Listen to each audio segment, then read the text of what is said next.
आपको आमंत्रित करना चाहता हूं महाराज जी मंच पे। तालियों से हमारे मुख्य अतिथि का स्वागत किया जाए इनके आज के खास संबोधन के लिए।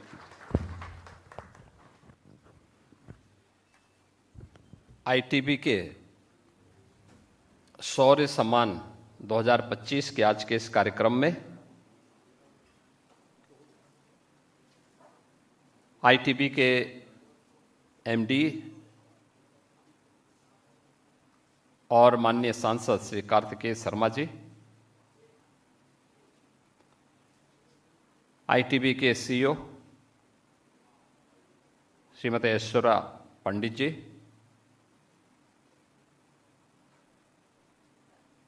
आज के इस समारोह में उपस्थित उत्तर प्रदेश शासन के मंत्रिमंडल के मेरे सहयोगी गण, कालका सीट हरियाणा की माननीय विधायक और आज के इस कार्यक्रम में उपस्थित शहीद परिवारों के सभी सम्मानित सदस्यगण और उपस्थित बहनों और भाइयों, मैं सबसे पहले आईटीबी को शौर्य सम्मान की इस श्रृंखला को अनवरत जारी रखने के लिए हृदय से धन्यवाद देता हूं। जिन बहादुर जवानों ने देश की रक्षा के लिए, देश के अंदर आंतरिक सुरक्षा की बेहतर स्थिति को बनाए रखने के लिए अपने आप को बलिदान किया है, उन सब की स्मृतियों को नमन करते हुए यहां पर सम्मानित होने वाले उन सभी बहादुर जवानों, शहीद परिवारों का मैं हृदय से अभिनंदन करता हूं।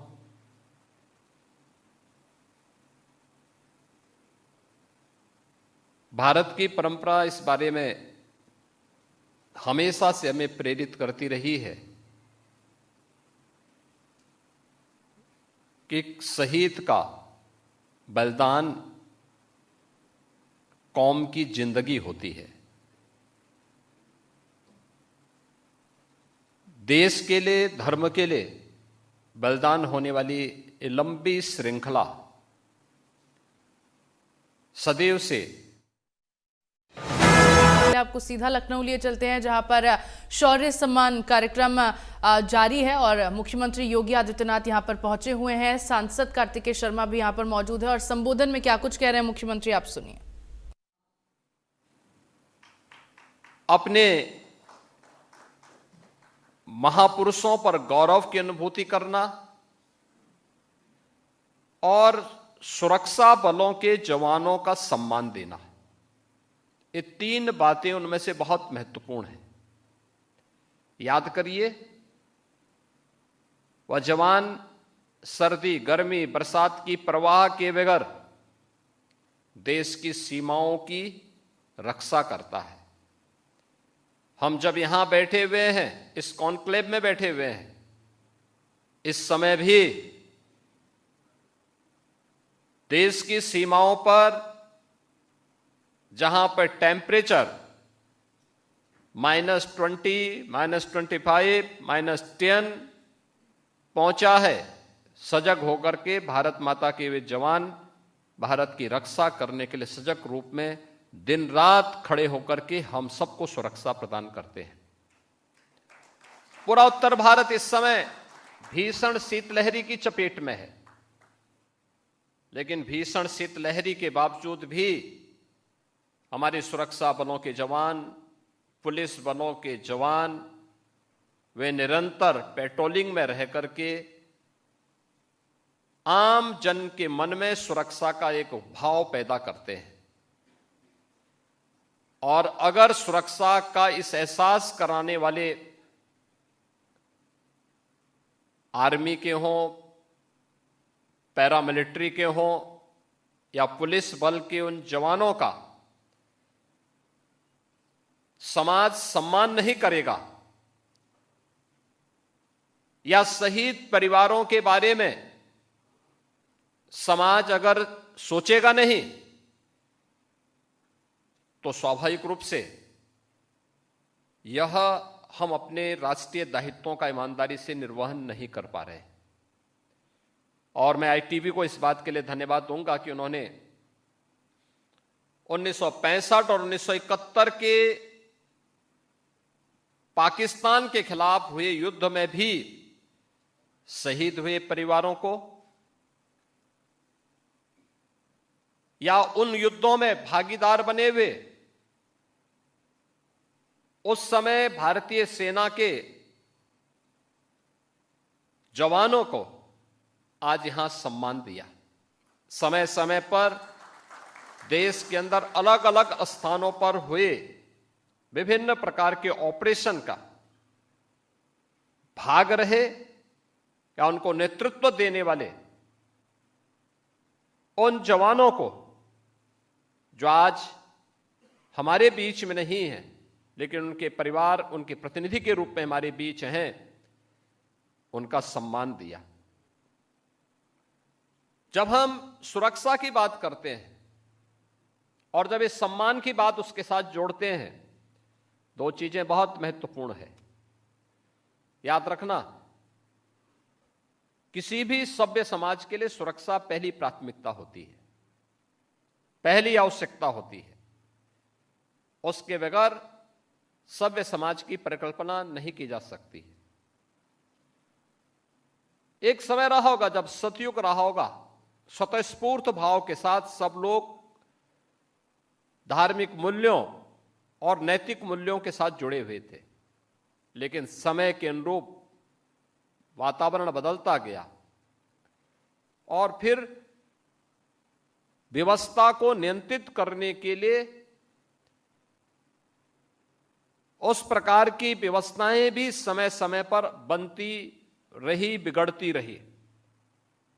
और आज हम स्वतंत्र भारत में रह रहे हैं तो स्वाभाविक रूप से स्वतंत्रता का एहसास हो,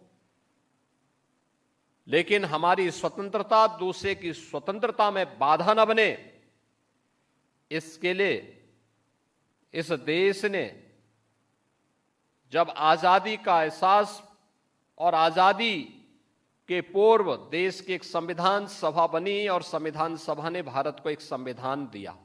बाबा साहब भीमराव अंबेडकर ने संविधान के शिल्पी के रूप में जो संविधान हमें दिया, इसके अनुसार सुरक्षा की पहली शर्त सुशासन है और उस सुशासन की स्थापना के लिए जो जवान दिन रात एक करके कार्य करते हैं, लगे रहते हैं, उनको सम्मान देना, ये वास्तव में अपने राष्ट्रीय दायित्वों का निर्वहन करने जैसा है। और आज ये कार्य आईटीबी यहां पे कर रहा है। मुझे बताते हुए आप सबके सामने कोई संकोच नहीं, 2017 के पहले का उत्तर प्रदेश भी आपके सामने है और आज का उत्तर प्रदेश भी आपके सामने है। 2017 के पहले के उत्तर प्रदेश में पहचान का संकट था, कोई सुरक्षित नहीं था,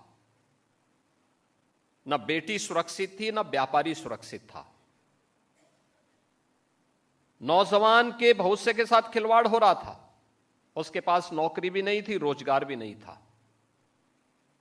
प्रदेश की पहचान एक दंगाग्रस्त और अराजक प्रदेश के रूप में थी। आज उत्तर प्रदेश एक सुरक्षित उत्तर प्रदेश के रूप में है। और सुरक्षित उत्तर प्रदेश का एहसास कैसे होता है? आज आप देखते होंगे कि स्वतःस्फूर्त भाव के साथ सभी कार्यक्रम प्रदेश के अंदर संचालित हो रहे हैं। तंत्र वही है, केवल सरकार के चेहरे बदल गए। ये वही प्रदेश जहां पहले कोई निवेश नहीं करता था, ये वही प्रदेश जहां पे 2017 के पहले एक भी परीक्षा ऐसी नहीं थी जिसकी शुचिता और पारदर्शिता पर गंभीर प्रश्न न खड़े हुए हों। ये वही प्रदेश है जहां का नौजवान पलायन करने के लिए मजबूर होता था। ये वही प्रदेश है जहां पर प्रत्येक सप्ताह 2 से 3 बड़े बड़े दंगे होते थे।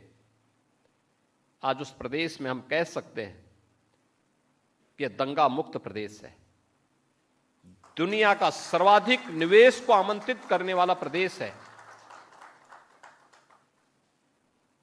बिना भेदभाव के प्रत्येक तबके के व्यक्ति को योग्यता के आधार पर नौकरी की, सरकारी नौकरी देने की भी और निजी क्षेत्र में भी रोजगार और नौकरी उपलब्ध कराने की गारंटी देने वाला प्रदेश है। जिस प्रदेश में पहले 40,000 करोड़ रुपए का निवेश नहीं आता था, आज उस प्रदेश में हमें 40 लाख करोड़ रुपए के निवेश के प्रस्ताव प्राप्त होते हैं। जिस प्रदेश में पहले 100 नौकरी निकलती थी, 10 लाख लोग एप्लीकेंट होते थे, आज उस प्रदेश में जब निवेश आता है 40 लाख करोड़ का, तो अपने साथ 1.25 करोड़ नौकरी की गारंटी भी देता है। ये बदली हुई जो परिस्थितियां हैं, इसकी नींव में सुरक्षा और कानून व्यवस्था की बेहतर स्थिति कारण है। लेकिन इसके लिए हम लोगों ने अपने जवान भी खोए हैं और इसीलिए प्रदेश सरकार ने 2017 में आने के बाद अपनी एक पॉलिसी भी बनाई। पॉलिसी बनाई कि कोई जवान सुरक्षा और कानून व्यवस्था की स्थिति को बनाए रखते हुए शहीद होता है तो उसके परिवार का जिम्मेदारी सरकार लेगी। और सेना हो, अर्धसेना हो या पुलिस बल के जवान हो, हमने इसके लिए तमाम रिफॉर्म किए। ट्रेनिंग के तरीकों को बदला, उसमें उनकी क्षमता को बढ़ाया, पुलिस के अवस्थापना सुविधाओं को हमने विस्तार दिया। 1.5 लाख से अधिक पुलिस कार्मिकों के जो पद खाली पड़े हुए थे उनको भरने का काम किया। आज परिणाम है, 2017 के पहले पुलिस भागती थी, अपराधी पीछे से दौड़ाता था। आज 17 के बाद अपराधी हाँफते हाँफते मर रहा है और पुलिस उसके और उसके आकाओं को सही जगह पहुंचाने का काम भी कर रही है। ये जो बदला हुआ स्वरूप है, यह नए भारत के नए उत्तर प्रदेश की पहचान को दिखाता है, जहां सुरक्षा भी है, सम्मान भी है, अपनी पहचान भी है और इंफ्रास्ट्रक्चर के बड़े बड़े कार्य भी हैं। आज उत्तर प्रदेश गंगा एक्सप्रेसवे जब इस वर्ष के अंत में बनकर के तैयार होगा, देश का 55% एक्सप्रेसवे उत्तर प्रदेश के पास होगा। सबसे अधिक रेलवे नेटवर्क वाला प्रदेश उत्तर प्रदेश, सबसे ज्यादा एयरपोर्ट वाला प्रदेश उत्तर प्रदेश, सबसे ज्यादा मेट्रो संचालित करने वाला प्रदेश उत्तर प्रदेश, सबसे ज्यादा नगर निकायों को रखने वाला प्रदेश उत्तर प्रदेश और भारत की आस्था को भी गौरव के साथ आगे बढ़ाने वाला उत्तर प्रदेश। यह शौर्य सम्मान जब हो रहा है, इस शौर्य सम्मान के ठीक एक सप्ताह के बाद 13 जनवरी से और 26 फरवरी के बीच दुनिया का सबसे बड़ा धार्मिक और आध्यात्मिक समागम प्रयागराज की धरती पे होने जा रहा है। महाकुंभ प्रयागराज 2025। कहते हैं, शास्त्रीय प्रमाण इस बात को कहते हैं कि 144 वर्ष के बाद यह मुहूर्त आया है। प्रयागराज को कुंभ के बहाने कैसी उसकी कायाकल्प हुई है। आज आप जाइए, जो 5 वर्ष 6 वर्ष पहले प्रयागराज गया होगा, जो 7 वर्ष पहले प्रयागराज गया होगा, आज के नए प्रयागराज को पहचान नहीं पाएगा। वो जाएं वहां देखें थोड़ा कैसे विकास होता है, एक सिटी के डेवलपमेंट की प्लान को कैसे आगे बढ़ाया जा सकता है इन आयोजनों के माध्यम से। आज नए प्रयागराज में आप देख सकते हैं। अकेले इस वर्ष ही महाकुंभ के लिए आने वाले श्रद्धालुओं की सुविधा के लिए हमने प्रयागराज सिटी को और उसके अगल बगल के जनपदों को भी विकास की धुरी बना करके वहां का एक व्यवस्थित विकास की रूपरेखा तैयार की। परिणाम है 200 से अधिक सड़कों को हम लोगों ने सिंगल लेन से डबल लेन, डबल लेन से 4 लेन, 4 लेन से 6 लेन में बनाने का काम किया है। 14 नए फ्लाईओवर अकेले एक सिटी के अंदर 1 वर्ष के अंदर बनकर के तैयार हुए हैं। रेलवे स्टेशनों का पुनरुद्धार हुआ है। एयरपोर्ट नए सिरे से वहां पर आज प्रयागराज के अंदर देखने को आपको मिलेगा और वहां पर आपको बहुत कुछ देखने को मिलेगा। कुछ नए कॉरिडोर जो पहली बार लोगों को दर्शन करने के लिए मिलेंगे। अक्षय वट कॉरिडोर, सरस्वती देवी का जो मंदिर है उसका कॉरिडोर, बड़े हनुमान जी मंदिर का कॉरिडोर, महर्षि भारद्वाज कॉरिडोर, भगवान राम और निषाद राज गोयल श्रृंगवेरपुर में जहां मिले थे उनका कॉरिडोर, ये सभी कुछ आपको वहां पर आज देखने को प्रयागराज में मिलेंगे। पातालपुरी का कॉरिडोर, ये सभी कुछ नए पहली बार श्रद्धालु जनों को देखने और ये सब जानने का अवसर प्राप्त होगा। कुंभ का क्षेत्र विस्तार दिया गया है। याद रखना, इस अवधि में उतने श्रद्धालु प्रयागराज में आएंगे जो दुनिया की तीसरी बड़ी आबादी के बराबर होगा। 40 करोड़ से अधिक श्रद्धालु प्रयागराज में आएंगे। 12 से 15 किलोमीटर के घाट बनाए गए हैं। एक दिन में 10 करोड़ श्रद्धालु भी आ गए तो वह आसानी से त्रिवेणी में, मां गंगा, यमुना और सरस्वती की त्रिवेणी में वहां पे डुबकी लगा करके पुण्य प्राप्त करने के अधिकारी हो सकते हैं। कोई समस्या नहीं आएगी। स्वच्छ कुंभ है, इसके लिए 0 लिक्विड डिस्चार्ज पूरे सिटी के अंदर, पूरे कुंभ क्षेत्र में 1.5 लाख से अधिक शौचालय बनाए गए हैं, लेकिन लिक्विड डिस्चार्ज एक से भी नहीं होगा। तो आप शौर्य सम्मान कार्यक्रम से